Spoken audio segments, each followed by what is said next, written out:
Welcome to MojoPlays, bounty hunters. Josh here. Today we're setting our visors to our picks for the hardest boss fight from every Metroid game. For this list, we'll be looking at the greatest threats to a player's runtime when entering a boss room, be it in terms of lethality or prolonged, utter annoyance. Oh, and there will no doubt be some final bosses included here, so consider this a series-wide spoiler warning. Yep, even for pinball. Which grotesque beast emptied your morale energy tanks? Let me know in the comments, and remember, Treat our lost assets with care, lady.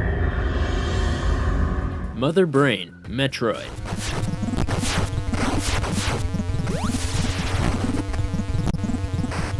Enter the sentient supercomputer of Metroid legend. Reaching the stationary boss proves to be a daunting challenge as hallways of Metroids precede her, plus a whopping 15 laser cannons, 14 death hoop generators, and multiple Chozo melting pools of lava surrounding her. You'll need to think in 4 dimensions as to not be hit by the stupid amount of projectiles on screen at any time. Since this is old school Nintendo hard, you won't find a single health or ammo drop, plus a single hit could mean a prolonged dunk into game-ending magma. Queen Metroid, Metroid 2, Return of Samus.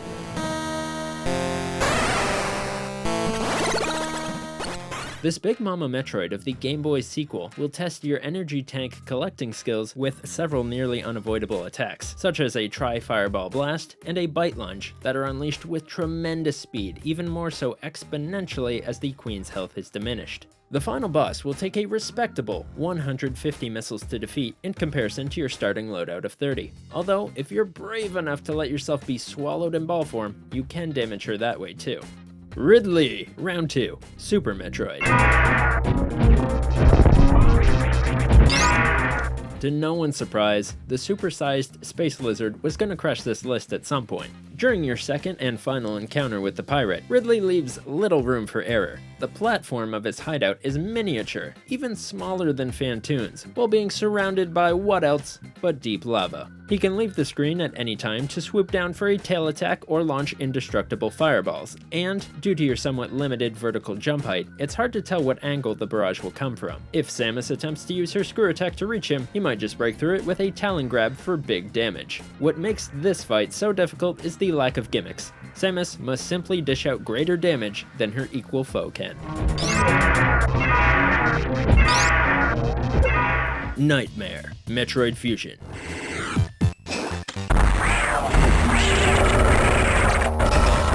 Contending for the hardest boss of Fusion is this 3-phase, gravity-immobilizing biotech beast. Nightmare edges out the infamous spider boss Yakuza of the same game by the smallest of margins. What tips the scales is that Nightmare controls when the fight is over. On average, it takes twice as long to defeat due to its only weak point being damageable when lining up with a climbable ladder. All the while, it will control the gravity of the stage, hindering your movement and jump speed when attempting to reach said ladder.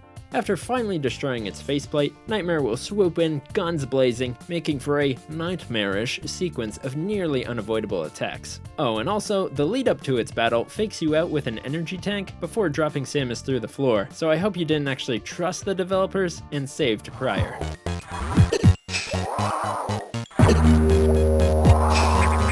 Omega Pirate, Metroid Prime. In the first of the lineup of 3D Metroids comes this Phazon-infused elite.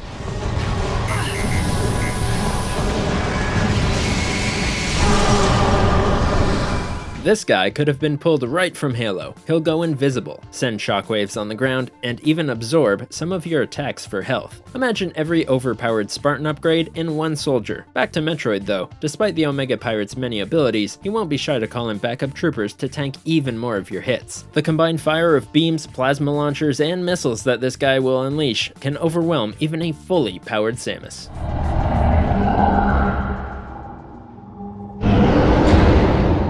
Mother Brain Returns, Metroid Zero Mission.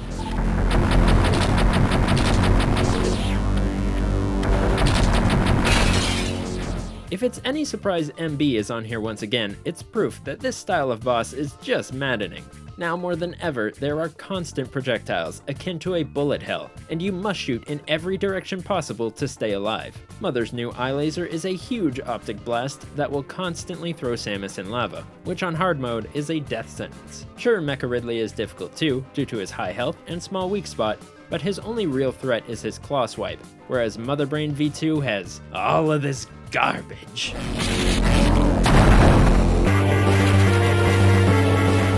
Boost Guardian, Metroid Prime 2 Echoes.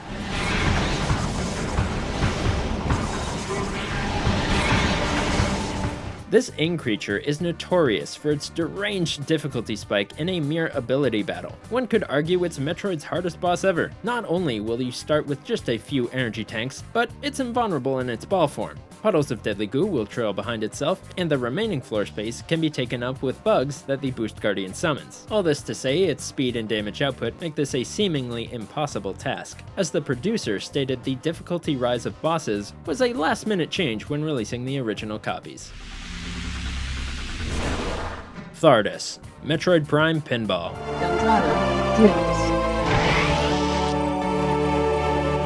Here we are. It's pinball with 4 bosses you defeat by, just playing pinball. There isn't a particularly hard boss, but Thard comes close due to much of his battle being random chance. This living rock really just doesn't want to be hit, as it'll summon boulders to block your shot, on top of the fact that he can only be damaged once reaching the top screen. Well, on the bottom screen, little crabs will attempt to grab you, sending your morph ball downwards and causing Samus to lose health. Way to have someone else do the dirty work, Thardus. Mission complete.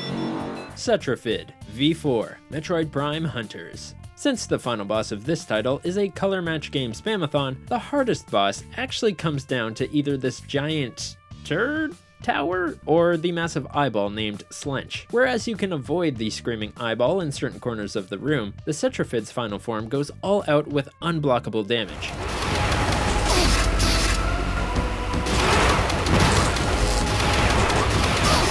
It'll charge at you full steam while shooting heat-seeking missiles and cover the room with many sweeping lasers. Regardless of how jumpy you are, you're going to be hit often, and Samus will need the most energy tanks possible to take it down. Maganar, Metroid Prime 3 Corruption.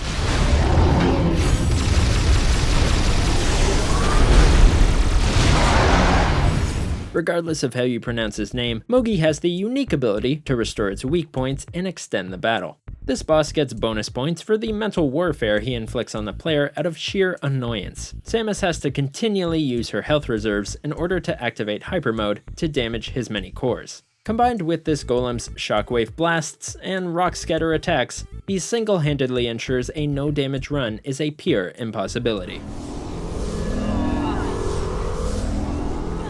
Queen Metroid and Co. Metroid Other M.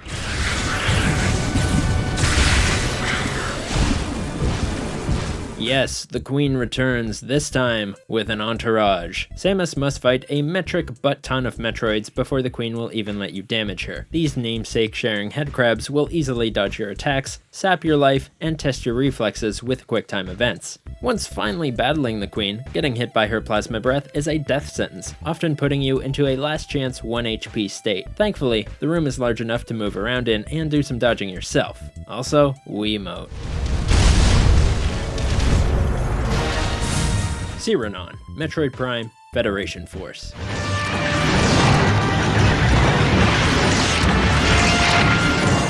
You can't lock onto this robotic globe until destroying its outer shell. Multiple times.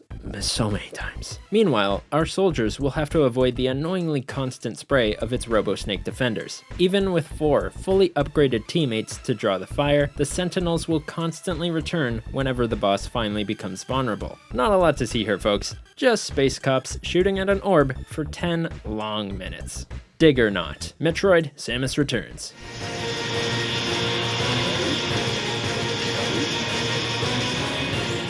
This massive mining machine contains 3 phases in which it assaults you from the background of the stage while utilizing multiple kinds of attack. By the time you've learned its first pattern, it'll already have another queued up. Its drill arms can cover the entire screen by rolling, thrusting, sweeping, shooting, and rotating across the stage, so it's no doubt Samus can die in just a few hits, even with the best armor available. Finally, before the final blow, players must line up electricity nodes with a limited time window, or else he'll go right back to beating your morph ball.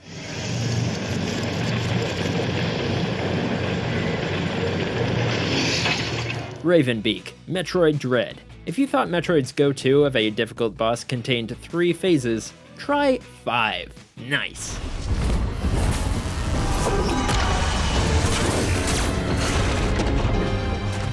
Samus will have to use every tool acquired throughout ZDR to claim revenge on this 12-ish foot tall bird alien from the opening segment. As it turns out, his speedy movement and huge damage from the cutscene were not just for show. I won't spoil the whole fight, but his pink beam arm cannon is greater than that of Samus's, and at certain segments, it'll feel like fighting a final boss version of yourself. All that to say, do not expect to best him on your first try, or even your second, or your third.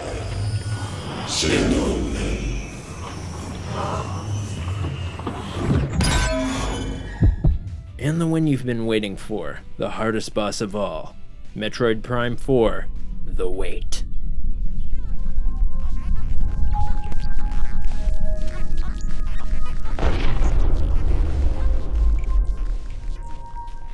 Do you agree with our picks? Check out this other recent clip from MojoPlays, and be sure to subscribe and ring the bell to be notified about our latest videos.